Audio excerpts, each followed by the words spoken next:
So when the metal is poured into molds, and we pour at different weights, we'll have a range of castings that can be very small, 2-pound castings, all the way up to 22, 24-pound castings. And obviously the smaller castings are used for the splash cymbals, an 8-inch, 6-inch, 10-inch splash, all the way up to 24-inch, ride cymbals for the larger castings. We still heat the castings the same way, we still roll them through the rolling mills the same way, but we've taken a lot of the physical labor out of it. We now have what we call an automated material handler.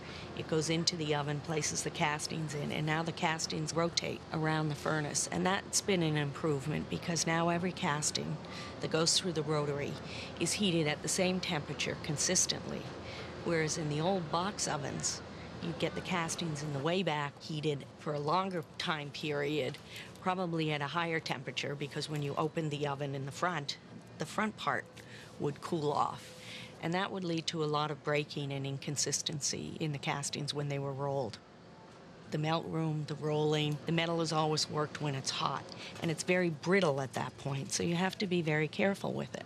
After the cymbal has been cupped and quenched, the center hole is punched into it, and then it's mounted on what we call a circle shear that makes the cymbal then a perfect circle, or as close to a perfect circle as you can. And all that scrap is reused, remelted.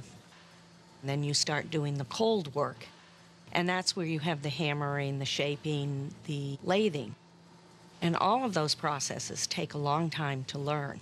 So the press is when the cymbal really starts to take its shape. And of course we have different dies for all different size cymbals. And then the hammering affects the shape of the cymbal. And that's very important to the tone and to the sound. We have so many different hammering techniques and hammering technology that nobody else has. And then you move on to the lathing. We do hand lathing as well as automatic lathing, and then we do combinations of both. The lathing can also help contour the cymbal. It takes weight off the cymbal, which affects the sound. And some cymbals are lathed to a greater degree than other cymbals are, and that's all done for a reason. Some are lathed on both sides, some not lathed on the bottom. It really is a very delicate process, and I think people don't realize how long it takes to become a very good lather. 6 months to a year before you really understand what you're doing to the cymbal. And then only the more experienced lathers get to do the cymbals like the K. Constantinoples. I think Zildjian is the only cymbal manufacturer that has the creativity and the experience in sort of melding the old craftsmanship with the new modern technology.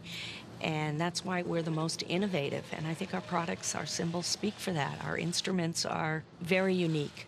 Next comes edging, and that's just a necessary part of making the cymbal. It's very sharp at that point. We place the cymbal on what we call the edger, and there is a piece that comes up and does the burnishing.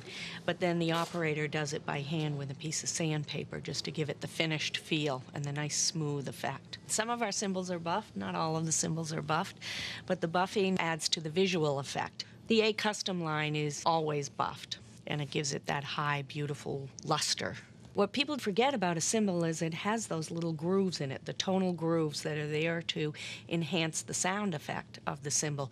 But at the same time, when you want to put a logo on that, it's difficult to make sure that the ink fills all those grooves and gives you a nice, clear, beautiful look to it. So that's something that we've had to perfect over the years, to the right kind of ink, the right kind of pad process. It's a quality instrument, and the name must look the same as the quality of the sound. The printing, we say, it's a nice kiss on the cymbal.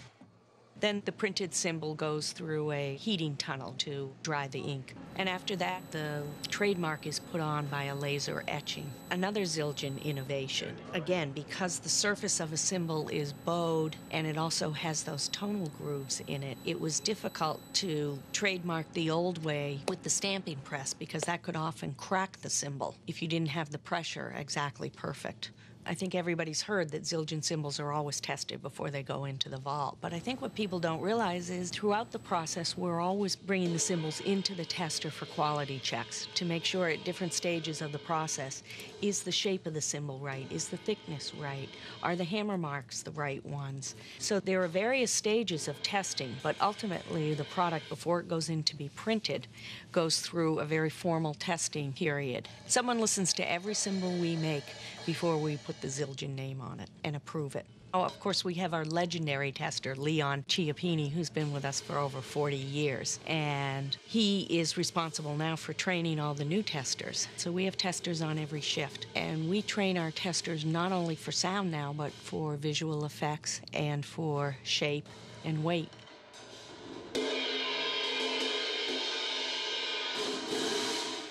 We're not all about the drum set. We do marching, we do orchestral. In fact, we lead in those areas. And we really wanted to have a place where orchestral players could come. You need to make it easy for people to come in and pair cymbals because it's a long, tedious process. But the room itself speaks to our commitment to orchestral. There's no other cymbal manufacturer who has an orchestral room like that. Well, cymbals had always been picked out in the vault. Oh my gosh, what do I want to say, 20,000 cymbals anyway? Yeah. I don't think we ever have time enough to count them all. They come in and go out as fast, but there are certain cymbals in the vault that need to be aged. Certain products need more time than others. So we do have areas like the vintage cymbals that have to stay in the vault longer before we release them for sale. They just need a longer time period. And it's also true that cymbals over time from playing will sound better. My father said, when we have the space, when we move to Norwell, I want to have a drummer's lounge. There's a kit and you can sit down and try out your cymbals at the kit. Dennis Chambers and everybody else comes in here to do this. And people are in awe of this room because of the people who have been here. The Tony Williams, the Steve Gadds. We honor drummers here. We respect drumming. In 1998, we came up with what we called the American Drummers Achievement Awards. It was a way to honor Max, Louis, Roy, and Elvin. We had Steve Gadd play to honor Louis Bellson. And 5 years later, for our 380th anniversary, we had Louis come up and honor Steve Gadd. It's one generation of drummers honoring another. So all of that just enriches us and reinforces it. And we see that we have a role within the drumming community to sort of melt the past with the present and the future. So as we approach our 400th anniversary, we're thinking of, how to perpetuate the business. Just being raised in the family, you understood that there was a stewardship and that this was a business that was really supposed to go on forever. Succession is always an issue for family businesses, and we spend a lot of time educating the next generation, bringing them into the business. That's my daughter, Emily. She really was interested in coming into the family business. But as she said, I want to know how to make the cymbals. I don't want to work at the desk. I want to know how to make cymbals. So she made a 2-year commitment to enter the apprentice program under the R&D and quality manager, Paul Francis. And she's on the first shift here, 7 o'clock every morning. She knows how to hammer. She knows how to use the dies. And she's become quite an accomplished lather. But, as she said, I really feel the presence of my grandfather, Armand, out there. She said it's great knowing that he did all of this and understanding what it really takes to make a cymbal. There's passion here. If you're a drummer, you can work with drummers to make sure that you get your particular sound. That's important to a musician. And drummers are very unique in that way, that they like to mix and match different sounds, whether it's electronic, acoustic, all different genres, all different voices, sounds, and they hear it in their head, and our job is to take those ideas and make them into new, beautiful instruments. As my father said, that's our role, to have an understanding of where music is going and to follow that so that we can produce for drummers the sounds they need. And that's what we do. We make the best cymbal in the world, and it's a beautiful instrument, and it's just an exciting thing to do because it's music.